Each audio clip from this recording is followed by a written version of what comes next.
Hi bro. So ఎలా అనిపించింది నిన్న రమ్య మోక్ష వర్సెస్ తనుజ? అసలు రమ్య ఆమెది ఏందో అర్థమైతలేదు.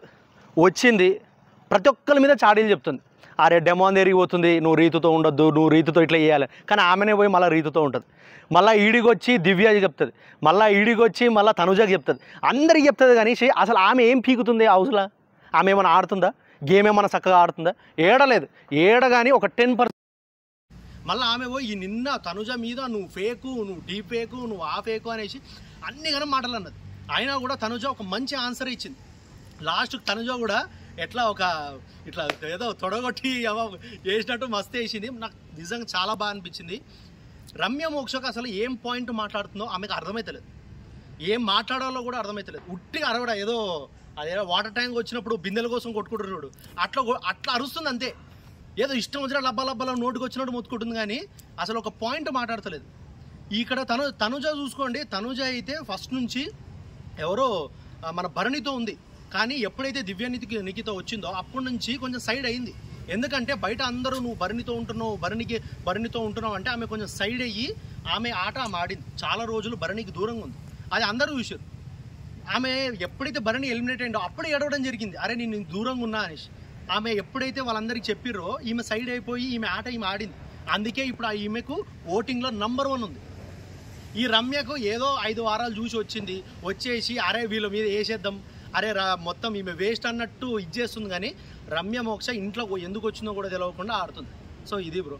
అంటే రమ్య మోక్ష అసలు ఏం మాట్లాడుతుంది ఏంటి? తనుజ అంటే ఇన్ని రోజులు క్యూట్గా స్వీట్గా మాట్లాడిన తనుజ నిన్న వైల్డ్ ఫైర్ అంటే ఏంటో చూపించింది. ఒక విజిల్ వేసింది, 2 చప్పట్లు కొట్టడమే కాదు ఒక విజిల్తో కూడా చూపించచ్చు ఏంటి అనేది మాట్లాడింది. దాని గురించి ఏం చెప్తారు? గూసమాంస్ అంటున్నారు బయట చాలా మంది. ఎందుకంటే మీరు చూడండి, ఒక బ్యాక్ పిచ్చింగ్ అంటారు కదా. ఇప్పుడు ఎవరు మాధురి తర్వాత ఈ రమ్య మోక్ష వెనకాల ఏం చేశారు? ఏదో ఇప్పుడు కళ్యాణ్ అతనికి అలవాటో లేకపోతే ఏందో తెలియదు, వస్తాడు ఇట్లా ఏదో తుడుముతాడు ఇట్లా అంటాడు. అంటే వీళ్ళిద్దరికి ఎట్లా అంటే ఇతను వచ్చి వేస్తే ఈమె ఇట్లా అనిపించుకుంది కదా, అంటే 2 చప్పట్లు కొడితేనే కదా ఇది అని. అరే అమ్మ అదేదో ఫ్రెండ్షిప్లో కూడా అన్నారా? ఇప్పుడు మన ఫ్రెండ్స్ ఉంటారు బయట, ఫ్రెండ్స్లలో అరే అగ్గులు కూడా చేసుకుంటారు, ఫ్రెండ్స్లో అగ్గులు చేసుకుంటారు అని అవంతా ఒక కామన్ టైపే. అంతేగాని వెనకాల కూర్చుని అరే ఒక క్యారెక్టర్ మీద ఇట్లా చేయడం అనేది కరెక్ట్ కాదు. సో అట్లా అనడంతో ఈమెకి ఏంటంటే నాగార్జున గారు వీడియో చూపించడంతో ఈమె కాలింది. సో ఆ కాలడమే ఈరోజు ఒక వైల్డ్ ఫైర్. నిజంగా చెప్తున్నా, పుష్ప తగ్గేదేలే లెక్క తనుజ ఒక వైల్డ్ ఫైర్ లెక్కైతే బయటకు వచ్చింది. అందుకే అసలు నిజం చెప్పాలంటే చూస్తున్న ప్రతి ఒక్కరికి ఒక ఊపు, వరి అమ్మ తనుజ ఏంది ఇట్లా ఈరోజు ఫైర్ చూపిస్తుంది అనేసి అందరికి చాలా బాగా అనిపించింది కూడా. సో అసలు రమ్య మోక్ష తనుజాని సేఫ్ గేమ్ అంటుంది. ఎవరు సేఫ్ గేమ్ ఆడుతున్నారు? తనుజ సేఫ్ గేమ్ ఆడుతుందా భరణి వల్ల, లేకపోతే ఇక్కడ రమ్య మోక్ష సుమన్ శెట్టికి సపోర్ట్ చేస్తుంది? మరి ఈమె సేఫ్ గేమ్ అనుకోవచ్చా? సేఫ్ గేమ్ అని కాదు, ఈమెకి ఏంటంటే సుమన్ శెట్టికి ఎందుకు రమ్య మోక్ష సపోర్ట్ చేస్తుంది అంటే ఆమెకి తెలుసు, ఫస్ట్ నుంచి టీవీలో చూసి వస్తుంది కాబట్టి సపోర్ట్ ఫుల్గా ఉంది. అరే సుమన్ శెట్టికి సపోర్ట్ చేస్తే నాకు కొంచెం ఓట్స్ పడతాయి అనే ఒక దాంతోనే ఆమె సుమన్ శెట్టికి సపోర్ట్ చేస్తుంది. అంతవరకే తప్ప ఈమె సేఫ్ గేమ్ కాదు. ఆయనకు సపోర్ట్ చేసి ఈమెకు ఓట్లు పడతాయి అనే ఒక ఆశతోనే ఉంటుంది. తనుజని ఏంటంటే ఏదో ఆమెను కూడా అంటే ఇప్పుడు ఎందుకంటే ఓటింగ్లో ఆమె కూడా నంబర్ 1 ఉంది. సో వీళ్ళిద్దరికి ఫైట్ పడితే ఆమె దానివల్ల కూడా ఈమెనేదో హైప్ అనుకుంటారు అనేసి దానివల్ల కూడా ఆమెను అంటుంది. అంతే తప్ప సేఫ్ గేమ్ లేదు, బొంగు కూడా లేదట.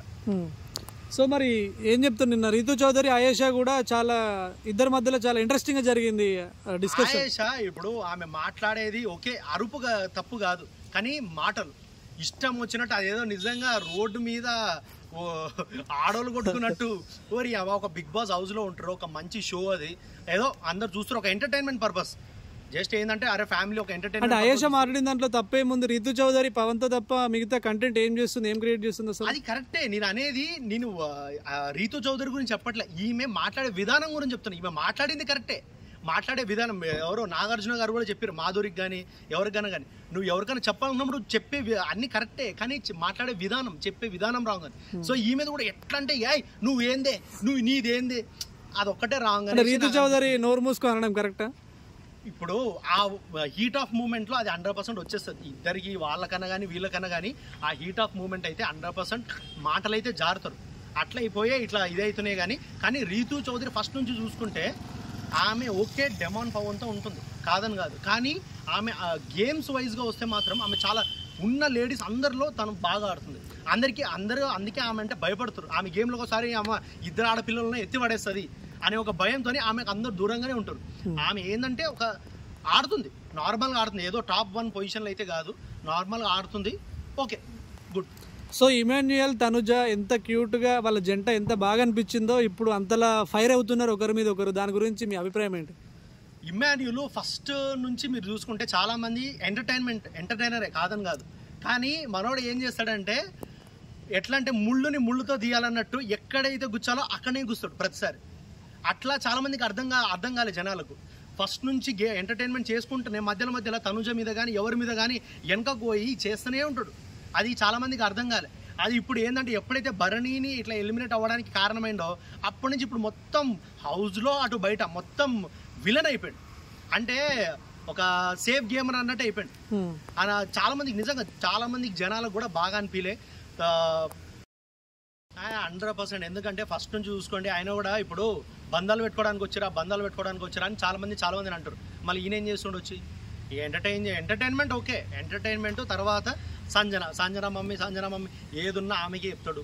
తర్వాత వెనుకకు పోయి మాట్లాడేది ఫస్ట్ నంబర్ 1 ఉండేది మీరు ఇమాన్యులే. మీరు ఏడివై చూసుకోండి, మీరు ప్రతి ఎపిసోడ్ చూసుకుంటే భరణి గురించి మాట్లాడతాడు, తర్వాత ఎవరో సుమన్ శెట్టి గురించి మాట్లాడతాడు, చాలామంది గురించి కూడా మాట్లాడతాడు. మీరు ఆయన చూడండి, ఆయన ఏంటంటే ఎట్లుంటాడు ఇమాన్యుల్ ఒక చాలా సేఫ్ గేమర్, చాలా సేఫ్ గేమర్. అరే ఎవరిని హట్ అయ్యారనుకో ముందే పోయి కావాలని ఇచ్చేస్తుంటాడు. ఎందుకంటే బయట జనాల కోసం ఆడేదో నిజంగా ఇచ్చేయడానికి కాదు, బయట జనాల కోసము. అరే ఇప్పుడు ఏదో మన గొడవ జరిగింది, మనం పోయి కూల్ చేసేద్దాం, జనాలు అందరూ కొంచెం ఇదనుకుంటారు అనే ఒక టైప్. కానీ నిజంగా కూల్ అయ్యే మనిషి అయితే కాదు. ఇప్పుడు తనుజను కానీ భరణిని కానీ మోసం చేసిండు అనుకోవచ్చా ఇమాన్యుయల్? 100%. ఎందుకంటే రాము రాథోడ్ ఫస్ట్ నుంచి ఏం చేసిండు? రాము రాథోడ్ ఏమైనా చేసిండా? ఇప్పటికీ రాము రాథోడ్ లీస్ట్లోనే ఉన్నాడు ఇప్పటికీ ఓటింగ్స్లో. ఎందుకంటే రాము రాథోడ్కి ఒక మైండ్ మెచ్యూరిటీ అనేది ఇంకా లేదు. మీరు సరిగ్గా చూసుకోండి, ఫస్ట్ నుంచి కానీ ఇప్పుడు కొంచెం ఆట ఆడుతుండు అంతవరకే, కానీ ఇప్పటికీ తనకు ఒక మెచ్యూర్ లెవెల్లో ఆలోచించలేకపోతుండు. కానీ భరణి ఫస్ట్ నుంచి గేమ్ వైజ్ కానీ క్యారెక్టర్ వైజ్ కానీ ఆల్ వైజ్లో గుడ్ ఉన్నాడు. ఏంటంటే ఎప్పుడైతే దివ్య ఎంటర్ అయిందో, తనుజ కూడా కాదు, ఎప్పుడైతే దివ్య ఎంటర్ అయిందో అప్పటి నుంచే భరణి గేమ్ అనేది పోయింది. ఒక రిలేషన్ ఎక్కువ పెట్టుకోవడము, ఇక్కడ నాన్న, ఇక్కడ సిస్టర్, సో ఇట్లా పెట్టుకోవడంతో దెబ్బతిని. ఎందుకంటే ఒక గేమ్ వచ్చేసరికి అరే వీళ్ళకి సపోర్ట్ చేయాలి, వీళ్ళిద్దరు మా వాళ్ళు, వీళ్ళకి సపోర్ట్ చేయాలి అని ఒకటి ఉంటుంది. సో అదొక్కటి లేకపోయినంటే భరణి పక్క టాప్ 5లో ఉండేటోడు, ఇది మాత్రం పక్క. సో తనుజ ఇమాన్యుయల్ విషయానికి వస్తే, తనుజాని నామినేట్ చేయలేదని కళ్యాణ్ పైకి ఇమాన్యుయల్ వెళ్ళారు. తర్వాత వీళ్ళిద్దరికి మధ్యలో చిన్న ఫైట్ జరిగింది, ఎందుకు నన్ను నామినేట్ చేయాలని చెప్పి తనుజ బాగా మాట్లాడింది. దాని గురించి అంటే ఈడ ఇమాన్యుయల్కి ఏంటంటే ఒక పాయింట్ ఉండే అంట తన గురించి మాట్లాడడానికి. సో కళ్యాణ్ నేను చెప్తా ఆ పాయింట్ నేనే నామినేట్ చేస్తా అంటే సరే తనకి ఇచ్చిండు. సో తిని ఏం చేసిండు, అరే వద్దు ఆ పాయింట్ వ్యాలిడ్ అనిపించలే, వదిలేసి అందుకే సంజనం చేసిండు. ఈయన ఏంటంటే సంజనం చేసిండని మీకు అర్థం కాలే చాలా మందికి. అరే మా మమ్మీని చేసిండు, తనుజన్ చేస్తా అని చెప్పి మా వేరే వాళ్ళని ఎవరైనా చేసిండంటే లేకపోతుండే పాయింట్. కానీ సంజనం చేయడంతోనే మండింది ఇమాన్యుల్కి.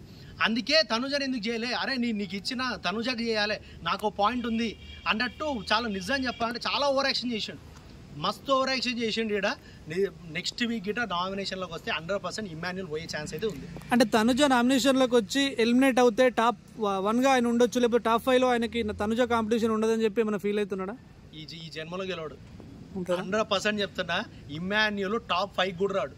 ఇది గుర్తు, ఎంత ఎంటర్టైన్ చేయని ఒక మనిషి స్వభావము ఎంత మంచిగా అనిపించినా ఒక్క చెడు కనిపిస్తే చాలు జనాలు బయటికి వెళ్ళగొడతారు. 100% ఈ ఒక్క విషయంతో బయటికి వెళ్ళగొడతారు ఒక 2-3 వారాల్లో. మరి ఇప్పుడు తనుజ ఇమాన్యుయల్ వాళ్ళ చిన్న ఇన్సిడెంట్స్ అన్ని చాలా క్యూట్ గా ప్రజల్లోకి వెళ్ళి బాగా అనిపించేది. మరి ఇప్పుడు కొంచెం వాళ్ళిద్దరి మధ్యలో క్లాష్ వచ్చింది కాబట్టి ఎలా ఉండబోతుంది, బయట నెగిటివ్ స్ప్రెడ్ అవుతుంది అంతే. ఇక తనుజ ముందే వైల్డ్ ఫైర్ తయారైంది, ఓటింగ్స్ లో కూడా చూసుకుంటే టాప్ నంబర్ 1 ఉంది. ఇంకా సేమ్ ఇట్లే కొనసాగింది అనుకో, ఎవరో ఇమాన్యుల్ కూడా బయటికి వెళ్ళిపోతాడు. కానీ 100% తనుజ అయితే నిజం చాలా బాగా ఆడుతుంది. ఇప్పటి నుంచి అయితే నిన్న చూసుకున్నట్టయితే భరణి వెళ్ళిపోవడంతో ఆమెకు ఆ ఏడుపుతోని బాధతోని ఆమె కోపం వచ్చి ఇప్పుడు ఫుల్ ఫైర్ ఇచ్చేస్తుంది. 100% ఆమె విన్నర్ అయ్యే ఛాన్స్ అయితే 100% ఉంది. ఓకే.